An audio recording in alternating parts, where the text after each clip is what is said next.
तो गाइस, कैसा आप सभी लोग। Welcome back to my channel DAV master. So guys, आज हम लोग स्टार्ट करने वाले हैं क्लास 8 के साइंस का पहला चैप्टर, जिसका टाइटल है the cell, its structure and functions. Cell का मतलब होता है कोशिका। हम अपने बॉडी की कोशिकाओं के बारे में आज हम लोग डिटेल में इस चैप्टर के बारे में पढ़ने वाले हैं। सो गाइस, अगर आपको ये वीडियो अच्छा लगे तो प्लीज़ इसको लाइक कीजिए, अपने दोस्तों के साथ शेयर कीजिए और हमारे चैनल डीएवी गुरु को, डीएवी मास्टर को भी सब्सक्राइब कीजिएगा, ताकि आने वाले समय में मैं ऐसे वीडियोस बनाता रहूँ। सो गाइस, चलते हैं वीडियो की तरफ। The cell, its structure and functions. Cell क्या मतलब क्या होता है? सेल का मतलब होता है कोशिका।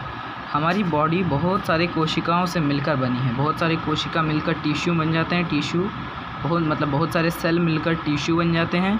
बहुत सारे टिश्यूज़ मिलकर एक ऑर्गन बनाते हैं और बहुत सारे ऑर्गन्स मिलकर एक ऑर्गन सिस्टम बनाते हैं और बहुत सारे ऑर्गन सिस्टम्स मिलकर एक ऑर्गेनिज्म बनकर तैयार हो जाता है। तो जो सेल हमने यूज़ किया था, उसी सेल के बारे में आज हम लोग डिटेल में पढ़ेंगे। उसके स्ट्रक्चर, उसका मतलब स्ट्रक्चर कैसा होगा, उसका फंक्शन, उसके कामकाज कैसे होंगे, उसके बारे में हम इस चैप्टर में डिटेल में पढ़ेंगे। There are a large variety of organisms on this earth that are all distinct in their form and structure.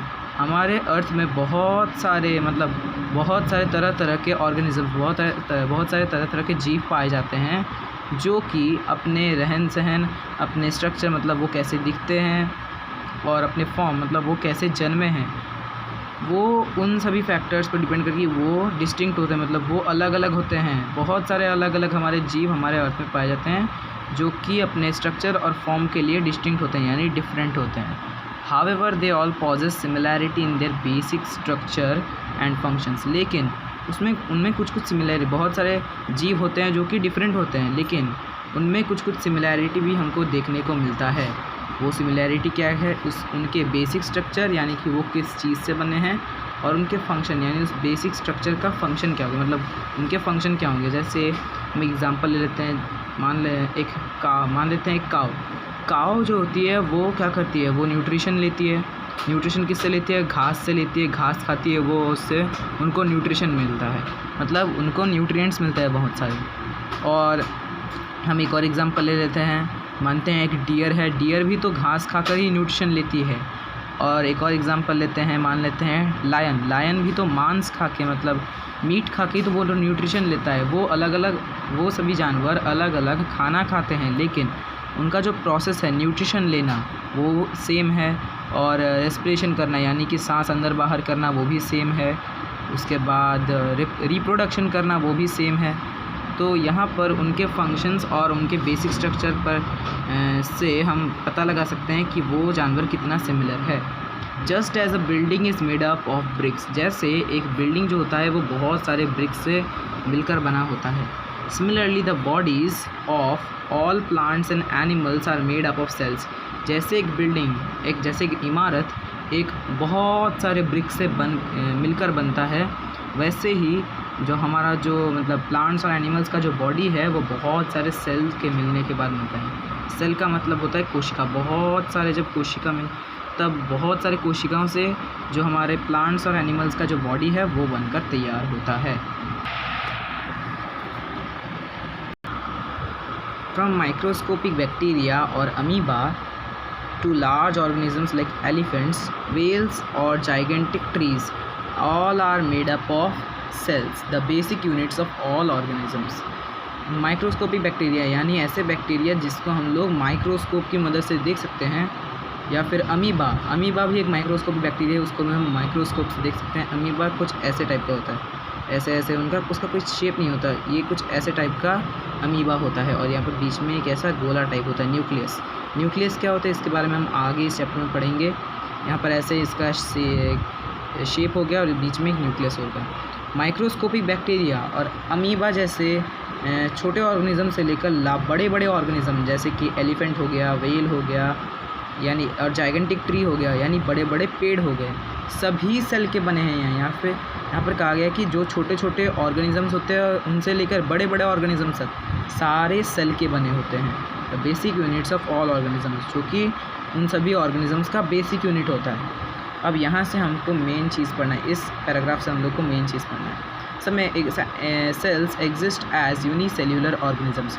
बहुत कुछ सेल्स ऐसे होते हैं, मतलब कुछ कोशिकाएं ऐसी होती हैं जो कि यूनिसेल्यूलर ऑर्गेनिजम्स, यानी कि ऐसे ऑर्गेनिजम्स जो कि एक ही सेल के बने होते हैं। ऐसे में मतलब some cells exist as unicellular organisms. कुछ सेल ऐसे ऑर्गेनिजम्स के फॉर्म में सर्वाइव करते हैं जिनके पास एक ही सेल होता है। सिंगल सेल्ड ऑर्गेनिजम्स, यहाँ पर बताया भी गया है सिंगल सेल्ड इंडिविजुअल्स, ऐसे ऑर्गेनिजम्स जो कि एक ही सेल के बने होते हैं। While others are a part of multicellular organisms, और जो बाकी सभी सेल्स होते हैं वो मल्टी सेल्यूलर ऑर्गेनिजम्स के पार्ट होते हैं। मल्टी सेल्यूलर का मतलब यहाँ पर आपको नाम से पता चल रहा है। यूनिसेल्यूलर का मतलब था एक ही सेल का बना हुआ ऑर्गेनिज्म, और मल्टी सेल्यूलर का मतलब बहुत सारे सेल के बने हुए ऑर्गेनिज्म, जैसे कि हम लोग बहुत सारे सेल के बनने के बाद हम बने हैं। जो कुछ सेल्स ऐसे होते हैं जो कि यूनिसेल्यूलर ऑर्गेनिजम्स के फॉर्म में रहते हैं, और कुछ सेल ऐसे होते हैं जो कि मल्टी सेल्यूलर ऑर्गेनिजम्स के पार्ट की तरह वो रहते हैं। Certain basic functions like nutrition, respiration, growth, development and reproduction are performed by the cells। कुछ बेसिक फंक्शंस होते हैं, कुछ ऐसे काम होते हैं जो कि सेल हमेशा करते रहते हैं हमारे बॉडी में, जैसे न्यूट्रिशन, खाने से न्यूट्रिएंट्स को लेना, सांस अंदर बाहर करना या फिर सांस लेना, ऑक्सीजन को लेना, कार्बन डाइऑक्साइड को छोड़ना। उसके बाद ग्रोथ, मतलब हमारे बढ़ने में भी सेल मदद करता है, हमारे डेवलपमेंट में सेल मदद करता है, हमारे रिप्रोडक्शन के लिए भी सेल मदद करता है। Are perform by the cells, ये सभी काम सेल्स करते हैं। इन ऑल ऑर्गेनिज्म, सभी ऑर्गेनिजम्स में ये सभी जो काम हमने बताए वो सब सेल्स करते हैं। These functions are essential for the survival of the organisms. ये जो सभी काम होते हैं वो एक ऑर्गेनिज्म के सर्वाइवल के लिए बहुत ही ज़्यादा इंपॉर्टेंट होते हैं। अगर ये सब काम हमारे शरीर में होना बंद कर देंगे तो हम सर्वाइव ही नहीं कर पाएंगे। We therefore regard the cell as the basic structural as well as the functional unit of all living organisms। तो यहाँ पर सेल का डेफिनेशन हो गया, आप यहाँ से लेकर यहाँ तक याद कर सकते हैं। यहाँ से लेकर यहाँ तक ये है सेल का डेफिनेशन। सेल जो होता है वो एक बेसिक स्ट्रक्चर की तरह बिहेव करता है, एक बेसिक स्ट्रक्चरल यूनिट होता है, क्योंकि इसी से ये सेल ही है जिससे हमारा बॉडी बना है। As well as functional unit, ये हमारे बॉडी में एक फंक्शनल यूनिट की तरह भी काम करता है, क्योंकि ये हमारे बेसिक फंक्शंस को भी, ये सर्टेन कुछ बेसिक फंक्शंस होते हैं जो कि ये करता है। Of all living organism, cell एक बेसिक स्ट्रक्चरल और एक फंक्शनल यूनिट है सभी लिविंग ऑर्गेनिजम्स के लिए, सभी जीव जंतुओं के लिए। In this chapter we will study about the variety in the shape, size, structure and functions of the cells of different organisms. अब हम लोग इस चैप्टर में सेल का शेप, सेल का साइज़ और सेल का जो स्ट्रक्चर होता है उसके बारे, और सेल का जो फंक्शन होता है, सेल के जो काम होते हैं वो उनके बारे में डिटेल में इस चैप्टर में हम लोग पढ़ने वाले हैं। इस चैप्टर का जो सबसे पहला टॉपिक है वो है discovery of the cell. Cell की खोज कहाँ से हुई थी, सेल कहाँ से के बारे में सेल कहाँ से हम लोग को मिला था, उसकी खोज कहाँ से हुई थी, उसके बारे में हम लोग यहाँ पर पढ़ने वाले हैं। Cells are the basic structural unit of all living beings. Cell जो होते हैं वो हमारे बहुत सारे जीव जंतुओं के लिए बेसिक स्ट्रक्चरल यूनिट है। सभी जीव जंतुओं के लिए वो एक बेसिक स्ट्रक्चरल यूनिट की तरह काम करते हैं, क्योंकि उन्हीं से हमारा बॉडी बना है। They remain undiscovered for a long time because the majority of the cells are too small to be seen by the unaided eye. यहाँ पर बहुत ही ज़्यादा इंपॉर्टेंट बात कही गई है।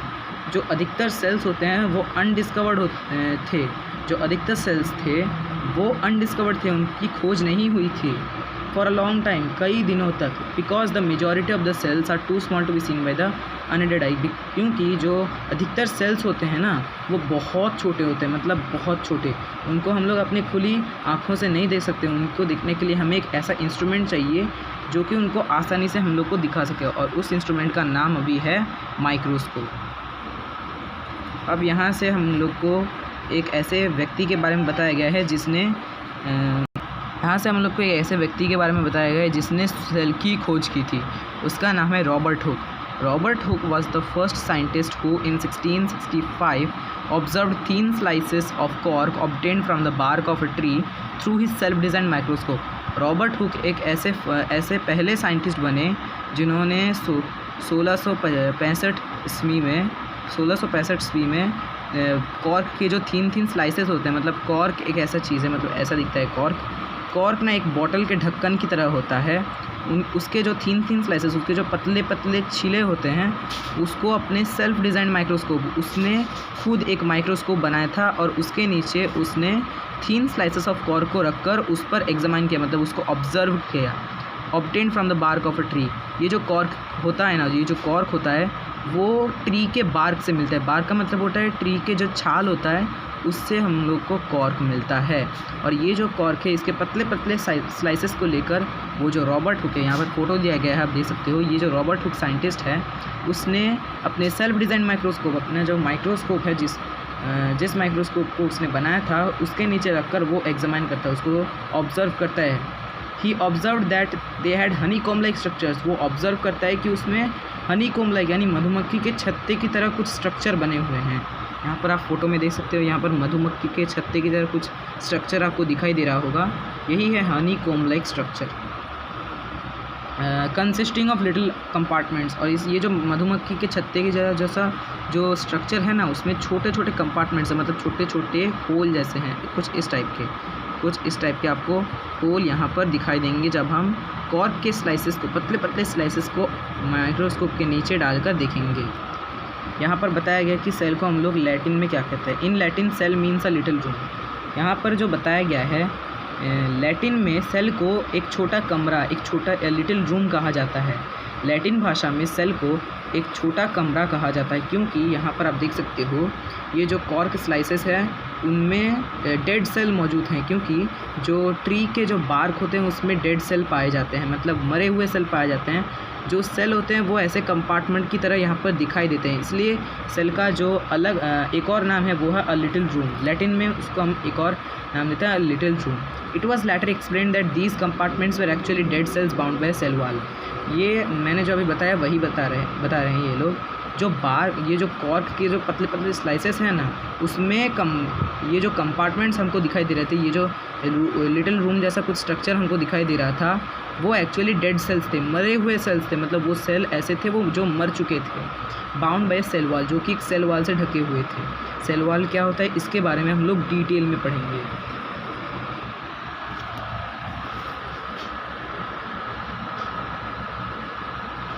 यहाँ पर हम लोग सेल के बारे में पढ़ेंगे।